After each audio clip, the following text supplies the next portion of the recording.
Welcome back to my channel. तो चलिए कहानी की शुरुआत करते हैं। कहीं मैंने सुना था कि आत्मा होती है, वह अपने आसपास मौजूद हो सकती है। दोस्तों, यह बात लगभग 20 साल पुरानी है। हम एक गांव में रहने के लिए आए थे। ऐसे में यहाँ एक किराए के मकान में रहने वाले थे। पिताजी की नौकरी के कारण हमेशा हमें नए नए जगह पर जाकर रहने का मौका मिलता था। मेरे पिताजी शिक्षा विभाग में कार्यरत थे। नए गांव, नए लोगों को मिलने का अवसर मिलता था। यह गांव भी कुछ बहुत बड़ा नहीं था। बीच में गांव और आजू बाजू पूरे खेत थे। गांव हाईवे से कुछ 4 मील भर की दूरी पर था। सभी यहाँ किसानी करते थे। यहाँ एक स्कूल था जिसमें मैंने दाखिला लिया था। यह स्कूल गांव के बाहर खेतों के बीच में था। हम जब से इस गांव में रहने आए थे, तब से भूतों के बारे में हमेशा से ही सुना है, पर कभी देखा नहीं था। इसलिए हम भी उसे मजाक में सुन लेते थे। अब ठंड चालू हो चुकी थी। छोटा गांव होने के कारण लोग जल्दी खाना खा के सो जाते थे। कुछ लोग आग जलाकर रखते थे ताकि घर को गर्म रख सके। वैसे उस वक्त स्मार्टफोन नहीं थे और ना ही इंटरनेट था। लोगों के पास टीवी के अलावा कोई दूसरा साधन नहीं था मनोरंजन का। वो अमावस की रात थी। हम भी जल्दी खाना खा के सोने जा रहे थे।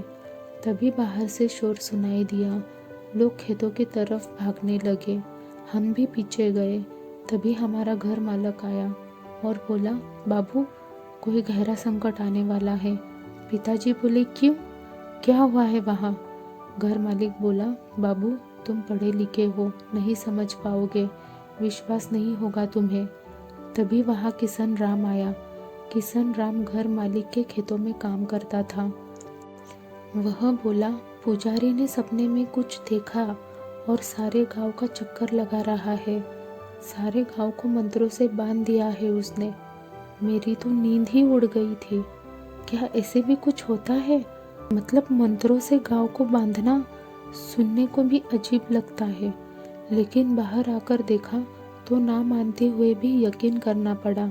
देखा कि दूर खेतों में से जलती आग जा रही थी। सब लोग डरे हुए थे, ना जाने कल क्या होने वाला था। हम सब वापस घर लौट तो आ गए, पर मन में एक ही सवाल था कि ऐसा क्या हुआ कि पुजारी को ऐसा करना पड़ा। सुबह सब मंदिर गए तो मैं भी गया। मंदिर के दरवाजे पे देखा तो पुजारी के पास लोग बैठे हैं। पुजारी बार बार पूछे जाने पर एक ही बात कह रहा था, स्कूल स्कूल स्कूल, इसका क्या मतलब है? यही सवाल था सबको। अभी लग रहा था कि पुजारी नहीं बचेगा। डॉक्टर को बुलाने कोई गया था, पर तब तक देर हो चुकी थी। पुजारी नहीं रहा। उसका कोई सगा तो था नहीं, इसीलिए उसको कोई देखने आने वाला नहीं था।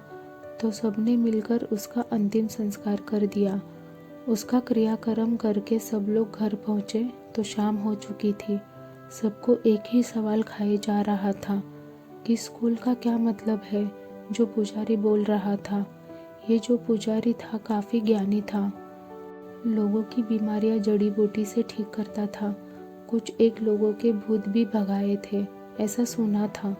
इसीलिए पुजारी की बात सब मन पे ले रहे थे। उसने जो किया था गांव के भलाई के लिए किया था। दिन बीतते गए और पुरानी बातें लोग भूलकर अपने काम में लग गए। शाम को स्कूल में साहब लोगों की पार्टी थी। मेरे पिताजी भी जाने वाले थे। मैं उनके साथ गया था ड्राइवर बन के। हाँ, पिताजी को बाइक चलानी नहीं आती थी, तो कहीं जाना होता था तो मुझे साथ लेकर जाते। रात बहुत हो चुकी थी। हम सब खाना खा के वहाँ से निकले। चलते चलते किसी ने पुजारी की बात छेड़ दी। सबने उसको हंस के टालते हुए और खाने की तारीफ करते अपने घर की ओर चल दिए। सुबह जल्दी उठना था स्कूल के लिए, इसीलिए मैं भी जल्दी सो गया। सुबह उठे तो और हल्ला था। कल जिसने हम सब के लिए खाना बनाया था, वो आदमी रात को अपने सामान के साथ स्कूल में ही सो गया था। वो मर गया। हमको लगा कि स्कूल में उसकी लाश होगी, पर उसकी लाश उसके घर के छत पे मिली। वो वहाँ कैसे पहुँचा किसी को नहीं पता। पुलिस आई, छानबीन करने के बाद चली गई। इधर स्कूल के मेन गेट के नीचे वाली सीढ़ियों पे खून से लकीर खींची हुई थी। किसी ने जानबूझ के किया होगा, ऐसा सब लोग बोल रहे थे।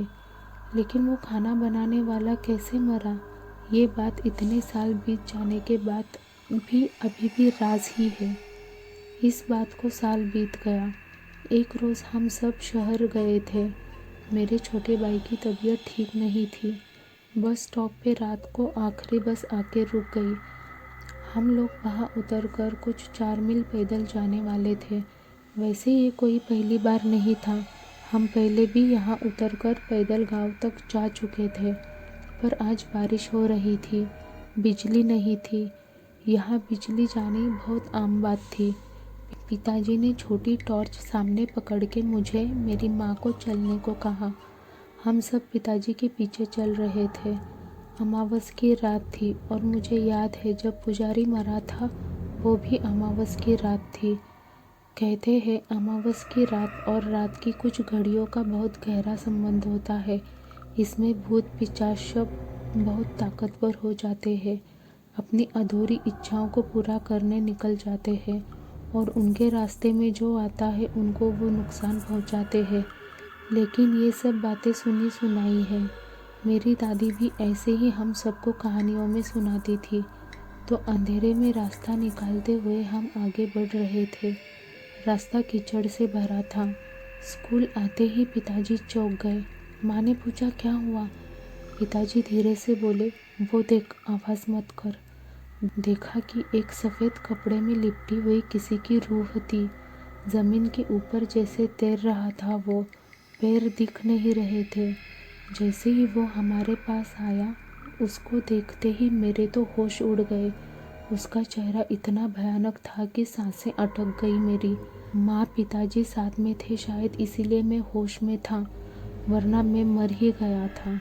लगा कि हम सब अब मरने वाले हैं। पिताजी, माँ भगवान का नाम ले रहे थे। छोटा भाई रो रहा था और मैं भी। कुछ समझ नहीं आ रहा था। हम आगे जाने की कोशिश कर रहे थे कि यहाँ से जैसे तैसे भाग जाए, पर जा नहीं पा रहे थे। हमको जैसे किसी ने बांध दिया था वहाँ। हम सब चीख रहे थे, पर उस अंधेरे में हमें सुनने वाला कोई नहीं था। आगे जैसे मौत दिख रही थी। थोड़ी देर में हमारी चीखें भी निकलना बंद हो गई। अचानक सब शांत हो गया था और बिजली आ गई। रास्ते की बत्तियाँ जल चुकी थी। वैसे ही वो आत्मा स्कूल की तरफ चली गई। हम सब की जान में जान आई। शायद भगवान ने हमारी सुन ली थी। हमने भगवान का शुक्रिया किया और वहाँ से गांव की तरफ चल दिए। गांव में पहुँचते ही सारी हकीकत घर मालक को बताई। लोग भी जमा हुए थे। शायद हमारी मौत नहीं आई थी, इसलिए हम सब बच गए थे। भूतों के बारे में कोई बताए तो सब उन पे हंसते हैं, यकीन कोई नहीं करता। वैसा ही हाल आज हमारा था। हम सबको सब कुछ सही से बता रहे थे तो कोई हंस रहा था, तो कोई हम सबको डरपोक कहकर मन ही मन मुस्कुरा रहा था। लेकिन जो हमारे साथ हुआ था वो हम ही जानते हैं। अगले ही साल मेरे पिताजी का ट्रांसफ़र हुआ पास ही के शहर में। हम सब ने सामान बांधना चालू किया। मेरे सारे पुराने दोस्त अलविदा कहने आए थे। रोते हुए मैंने भी सबको अलविदा कहा और सामान से भरी गाड़ी वहाँ से निकाली। हम सब ने उस स्कूल को आखिरी बार गाड़ी से देखा और उस जगह को भी जहाँ हमारे साथ वो घटना हुई थी। हम सब ने अपनी आँखों से मौत को करीब से देखा था। वो रात हम जब भी याद करते हैं तो रोंगटे खड़े हो जाते हैं। ऐसी ही और कहानी के लिए लाइक, शेयर एंड सब्सक्राइब ज़रूर करें। धन्यवाद।